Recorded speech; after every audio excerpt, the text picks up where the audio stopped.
Hello everyone. I hope you're doing your 10-20 daily puzzles. These are important, okay? Because it forces your mind to thinking accurately, including in your competitive games. Okay, so I am looking to build up a repertoire for white and to make it known to you guys so we can practice and experiment with different variations and lines and openings and ideally to going with the most aggressive active lines. Now, for instance, I'm thinking about the Danish Gambit, and I think that's a wonderful way for you to challenge black after they play e5. Now, if you don't want to go with the f4, which is the King's Gambit, it's a bit more complex and maybe more complicated than the Danish Gambit. So if you're not feeling up to playing the King's Gambit, perhaps you want to give it a thought to d4 after e5 as a way to challenge the e5. And it's not something overly complicated here because the idea is simple. Let me just try and make known the basic lines here. So let's assume that black would accept the pawn on d4. What you want to do immediately is c3. Don't take back with the queen, okay? Don't take back with the queen, to which they might reply knight c6, developing and attacking you with tempo. You got to retreat the queen. Don't do that, but play c3 instead. And this is the proper Danish Gambit now. You are giving away 2 pawns for activation, quicker, speedy activation of your bishops now. If they accept, we're really getting into the Danish Gambit here. And what I want to make very clear here, guys, is that you get the bishop on c4. Again, don't capture with the knight or with the pawn. You don't want to do that. Get the bishop on c4. And in case they take one more time, now you will be playing bishop to b2. And now you're having 2 incredibly powerful bishops. Sorry, let me just do the arrows again. So you got the b3 f7 and you've got the b2 g7 diagonal with your bishops here. So that's really something for them to think about. So you got compensations for your pawns. Now, knight should go to c3, the other guy should go on f3, and you should castle on the king side. Okay, now, of course, they're not going to just sit and watch you developing and attacking, but the main ideas are these. You got to get bishop c4, you got to get the bishop on b2 here. Okay, and you want a castle, and on the king side, knight to f3, and it's great. Knight to c3, then knight to d5, attacking the queen. Eventually, if the queen goes on e7. Okay, now let me just go back a little bit. Because after c3 here, in case you're playing blacks, you've got 2 excellent ways to refute the Danish Gambit.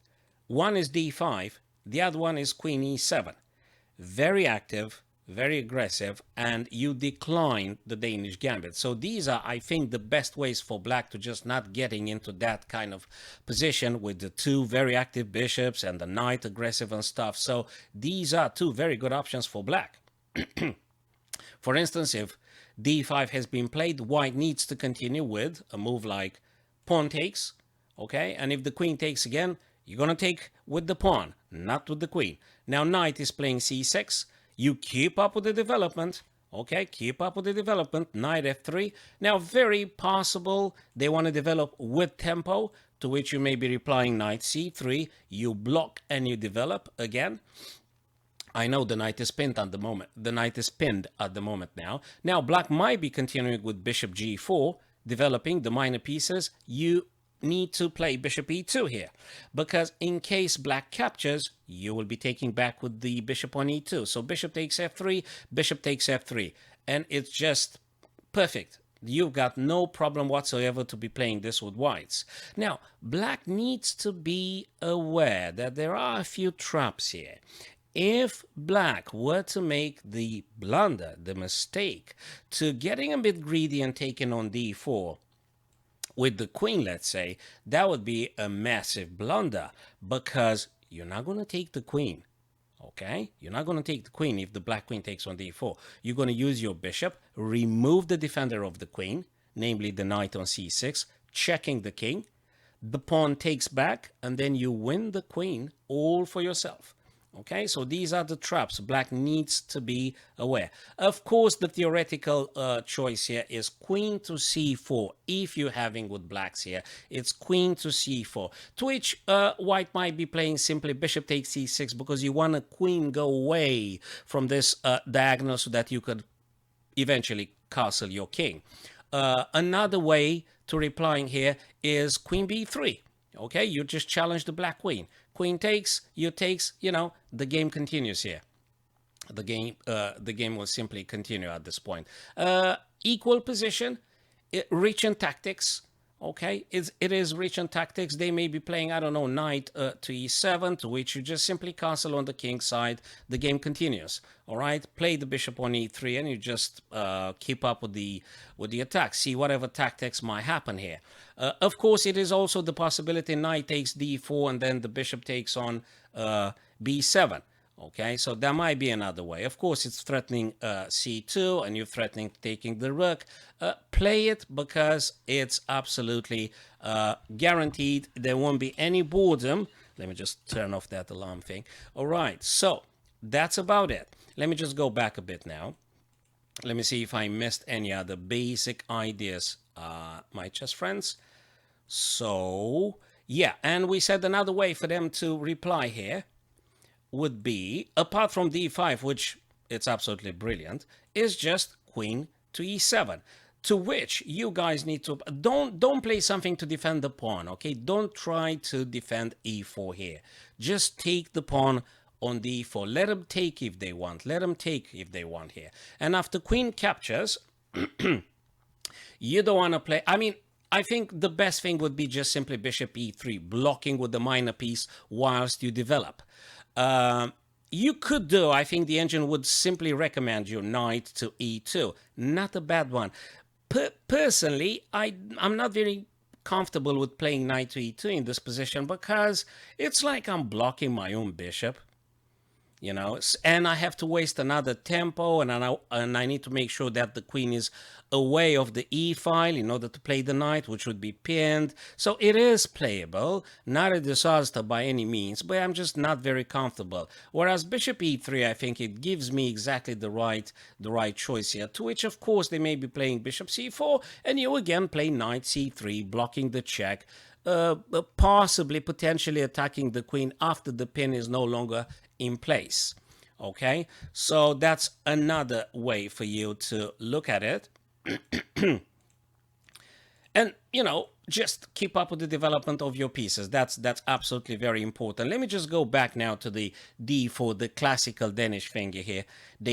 So pawn takes on d4 here. We said c3 to be played.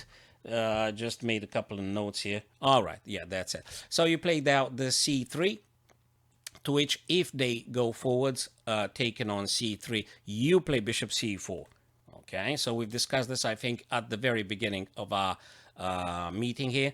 After bishop to c4, well, if they play on b2, you play with the other bishop, and now you've got more than enough positional compensation for the material you've lost. They very likely might be playing bishop b4, because it's a move that they play it with tempo. The bishop on b4 checks the king and moves the bishop away from the back rank so that they are a step closer to castling themselves. What you need to do is knight c3, very important, knight c3. They may be playing very many things here. They may be playing queen e7, they may be playing knight to f6, attacking this guy more. Let's assume queen e7, attacking the pawn.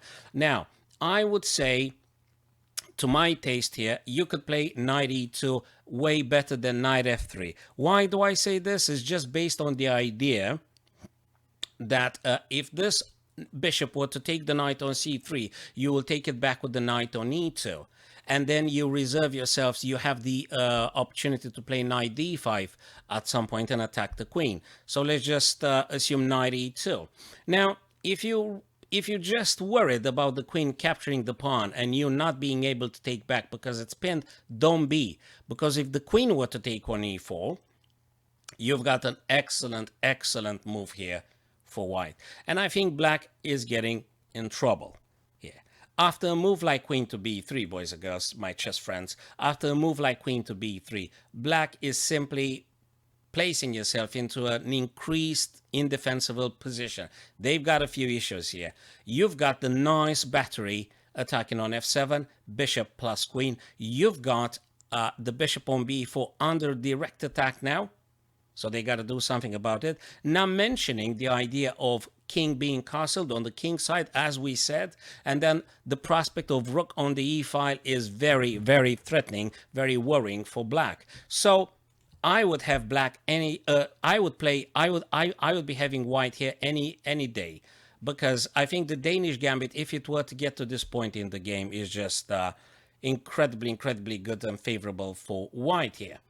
So that's one of the reasons I would recommend you, my chess friends, to give it a try and see how you're feeling about Danish Gambit. It doesn't mean now, there's no guarantee when you're playing these lines that you will definitely be winning.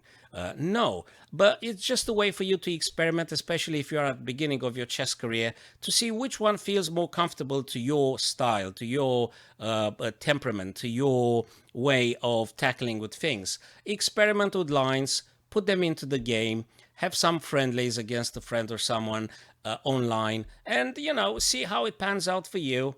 Okay, then you can deepen more lines and then go for the games that have been played in that particular opening that you're feeling more attached to. So I think it's awesome. Okay, so just briefly, ideas in the Danish Gambit. Okay, Danish Gambit. So d4 to challenge the e5 right in the very beginning of the game. Okay, so boys and girls, I hope that was useful. Subscribe to my channel if that thing was good for you, fellas, and perhaps follow me on Twitch. And more chess videos are in the making. Have a wonderful day.